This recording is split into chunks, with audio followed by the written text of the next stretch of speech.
আমার সুপ্রিয় দর্শক এবং প্রিয় ভাই বোন যারা যেখান থেকে দেখছেন সবাইকে শুভেচ্ছা জানাচ্ছি। সবার শান্তি কামনা করে শুরু করছি আজকের একটি ভিডিও। আপনারা থাম্বনেলে দেখেছেন দর্শক যে 466 বৎসরের একটি আইন গত 23 সালে বাতিল করা হয়েছে। যে আইনটি শুরু হয়েছিল সম্রাট আকবরের সময়। আপনারা সবাই জানেন যে বাংলা মাস পহেলা বৈশাখ থেকে শুরু হয়। এই পহেলা বৈশাখ থেকে শুরু হওয়ার প্রেক্ষাপটটি কি, কে শুরু করেছিল, কিসের জন্য শুরু করতে হয়েছিল এবং ঠিক এই পহেলা বৈশাখী কেন, এই ব্যাপারগুলো অনেকেই আসলে জানেন। তারপরও আমি আজকে এই ভিডিওতে আমি সেই ইন্টারেস্টিং বিষয়গুলো আলোচনা করব। মূল বিষয়টি হচ্ছে যে 2023 সালের 18 সেপ্টেম্বর ভূমি উন্নয়নকর আইন 2023 নামে একটি আইন পাশ হয়েছে।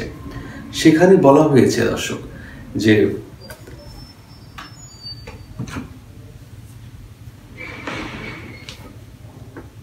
এখন থেকে 1 জুলাই টু 30 জুনের মধ্যে খাজনা আদায় করা হবে। ওই আইনের 2-12 নম্বর যে ধারা আছে সেখানে বলা আছে 1 জুলাই থেকে 30 জুন পর্যন্ত সময়টাকে অর্থবর্ষ বলা হবে, বৎসর বলা হবে। অর্থাৎ এই সময়টার মধ্যে খাজনা দিতে হবে। আগে যেমন আমরা খাজনা দিতাম 1 বৈশাখ থেকে 30 চৈত্র পর্যন্ত, সেই 466 বৎসর ধরে, এখন কিন্তু সেটি নাই। গত 1 জুলাই 2024 থেকে 30 জুন 2025 পর্যন্ত এই কাজটা শুরু হয়ে গেছে অলরেডি। 1 জুলাই 2024 থেকে শুরু হয়ে গেছে, আপ টু 30 জুন পর্যন্ত, 30 জুন 25 পর্যন্ত এটি চলবে। অর্থাৎ এভাবে কন্টিনিউ চলবে। তো এই ভিডিওটি কি আমি 3টি সেগমেন্টে ভাগ করেছি দর্শক। বলতে পারেন 3টি সেগমেন্ট কেন? 3টি সেগমেন্ট হচ্ছে বর্তমান যে আইনটা সংশোধন করা হয়েছে তার প্রেক্ষাপটটি কি, আর দ্বিতীয়টা হচ্ছে পিছনে একটি নির্মম ঘটনা আছে সেই ঘটনাটি, আরেকটি কারণ হচ্ছে যে বাংলা সালের কবে থেকে শুরু। আসলে বিষয়টি একটির সাথে আরেকটি ওতপ্রোতভাবে জড়িত। আপনারা স্কিপ না করে অবশ্যই ভিডিওটি শেষ পর্যন্ত দেখবেন এবং খুবই ইন্টারেস্টিং বিষয় এই 3টি পার্ট। একটি পার্ট একটি নির্মম, আমি সেটা মনে করবো। আচ্ছা, প্রথম সেগমেন্টে আমি যাচ্ছি। প্রথম সেগমেন্টটা হচ্ছে যে একটু আগে বলেছি 23 সালে যে আইনটা পাশ হয়েছে তাতে 1 জুলাই থেকে 30 জুন পর্যন্ত কার্যকর।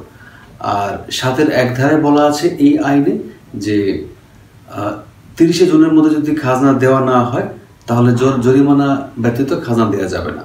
তার মানে এটাকে আরো কঠোরভাবে বলা হয়েছে যে 30 জুনের মধ্যে খাজনা দিতে হবে এবং তা জরিমানা ব্যতীত। আর যদি 30 জুন ওভার হয়ে যায় তখন জরিমানা গুনতে হবে 6.25% হারে প্রতি বছর।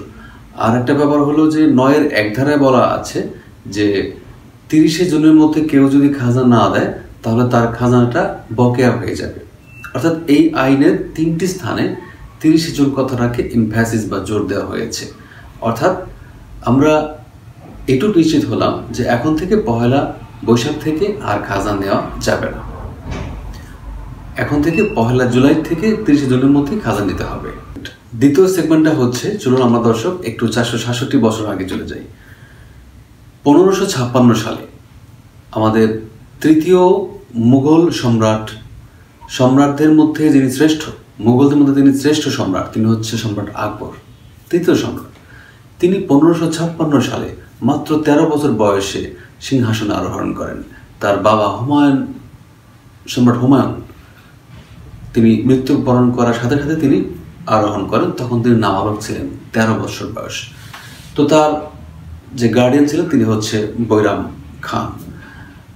তো 1560 সালে কিন্তু তিনি টোটাল ভারতবর্ষের শাসন ক্ষমতা নিজের হাতে নেয় মাত্র 17 বছর বয়সে। আচ্ছা, সেই ঘটনা যায় ওই একই বছরে দর্শক 1556 সালের 14 ফেব্রুয়ারি তিনি ক্ষমতা সিংহাসনে আরোহণ করেন, 14 ফেব্রুয়ারি। আর 5ই নভেম্বর, কয়েক মাস পরে 5ই নভেম্বরে তিনি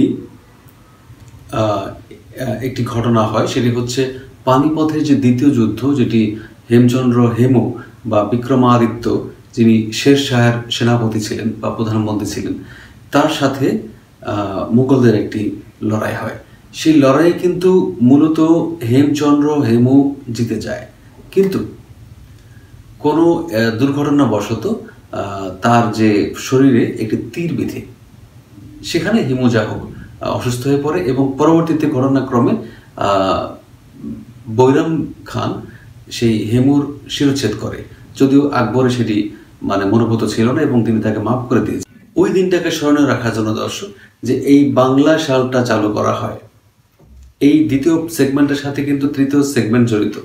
এই বাংলা সালটা চালু করা হয় ওই দিন, যে 5 নভেম্বর ছিল, তার আশেপাশের দিনটি ছিল মহরম মাস। পহেলা মহরম, হিজরি সালের পহেলা মহরম এবং 963 সাল।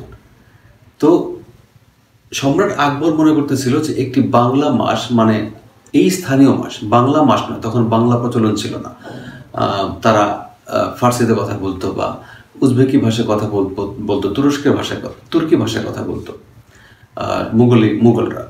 তো এখানে একটি নতুন তারিখ তিনি স্থাপন করতে চাচ্ছিলেন। সেই তারিখটি হচ্ছে, সেটির নাম হচ্ছে তারিখ-ই ইলাহি। আপনারা জানেন যে তিনি একটি ধর্ম প্রচলন করেছিলেন, পরবর্তী সেই ধর্মটা নাই হয়ে গেছে, মুছে গেছে। সেটি হচ্ছে দিন-ই ইলাহি, অর্থাৎ সবকিছুর পিছনে তিনি ইলাহি দ্বারা কাজ করতেন মনে হয় আর কি। তো যাই হোক, তিনি ওই যে হিমুকে মারা হয়েছিল সেই সময়টা, সেই খুশিতে, কারণ হিমু এতটাই বীর ছিলেন এবং সত্যবাদী, বিশ্বাসযোগ্য ছিলেন যে তাকে মারা কঠিন ব্যাপার ছিল, শের শাহের সেনাপতি। তো 22 বার তার বিরুদ্ধে যুদ্ধ করে মুঘলরা হেরেছে, এই জন্য কিন্তু তাকে ছাড়া হয়নি, তাকে শিরচ্ছেদ করা হয়েছে। তো যাও, এটি গেল দ্বিতীয় সেগমেন্ট, এবং এই দিনটিকে স্মরণে রাখার জন্য আমি এখন তৃতীয় সেগমেন্টে যাব। তিনি করেছিলেন পহেলা, ওই দিন থেকে তারিখটা শুরু করেছিলেন সম্রাট আকবর, এবং পহেলা মহরম 963 হিজরি, ওই সন থেকেই বাংলা মাস চালু করা হয়। ক্লিয়ার দর্শক? বাংলা মাস কিন্তু, বাংলা সন কিন্তু 1, 2, 3, 4 অর্থাৎ 1 সন থেকে শুরু হয়নি। যে বাংলা সনের এখন হচ্ছে 1431 সাল, তাহলে হয়তো 1 সন কোনটা ছিল আজ থেকে 1431 বছর আগে? না দর্শক, এই 1556 সালে 963 সাল থেকে শুরু হয়েছে বাংলা মাস। এর কারণ হচ্ছে তখন হিজরি সাল ছিল 963 সাল, তিনি এটার সাথে মিলিয়ে দেয় এবং পহেলা মহরম আর পহেলা বৈশাখ একত্র করে দেওয়া হয়, একই সমান করা হয়, যাতে হিজরি সালের সাথে নতুন সালের একটা মিল থাকে। মূলত তিনি কিন্তু নতুন কিছুই করেননি, তিনি হিজরি সালটাকে প্রচলন করেছে, হিজরি সময়টাকে প্রচলন করেছে অন্য নামে। তাহলে আপনার দর্শক বলবেন যে হিজরি সাল এখন 1446 আর বাংলা সাল হলো 1431, তাহলে এই যে 15 বছরের একটা গ্যাপ কেন হলো, কেন হিজরি সালটা বেড়ে গেল? তার একটা যুক্তি, যেটা হলো যে আরবেরা বা হিজরি সালটা গণনা করা হয় চান্দ্র বৎসর অনুসারে, অর্থাৎ আর আমাদের এখানে আমরা সৌর সন হিসেবে গণনা করি, বছরটাকে 365 দিনে গণনা করি, আর চান্দ্র মাস হিসেবে করা হয়, সেখানে 355 দিনে বৎসর গণনা করা হয়। এই যে 466 বৎসরে, প্রত্যেক বছরে 10টা দিন করে, প্রতি বছরে মোটামুটি 10 দিনের যে গ্যাপ, এই গ্যাপ 466 বছরে 15 বছর হয়ে গেছে। এটি ছিল মূলত দর্শক কাহিনী,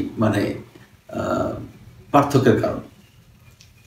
তো দর্শক, এই ছিল দর্শক একটি ইন্টারেস্টিং আলোচনা, অর্থাৎ 3টা সেগমেন্ট। মূলত কিন্তু আমি আলোচনা করতে যাচ্ছিলাম যে 466 বছর আগের যে সম্রাট আকবর যে বাংলা সালের যে প্রচলনটা করেছিলেন, বাংলা সালের তিনি প্রচলন করেননি, তিনি যে নতুন একটি সাল প্রচলন করেন, সেটি মহরম মাসকেই, হিজরি মাসকেই, নতুন সাল কিন্তু তিনি প্রচলন করেননি, তিনি হিজরি সনকেই তিনি নতুন একটি নামে প্রচলন করেন। কারণ আমরা যে বলি তিনি সম্রাট আকবর বাংলা সাল চালু করেছিলেন, তা না, এটা ভুল। তিনি পহেলা বৈশাখ থেকে নতুন বছরের শুরু ঘোষণা করেছিলেন, সেটি কিন্তু পহেলা মহররম। এটি ছিল একটি আগাগোড়া আলোচনা, দর্শক।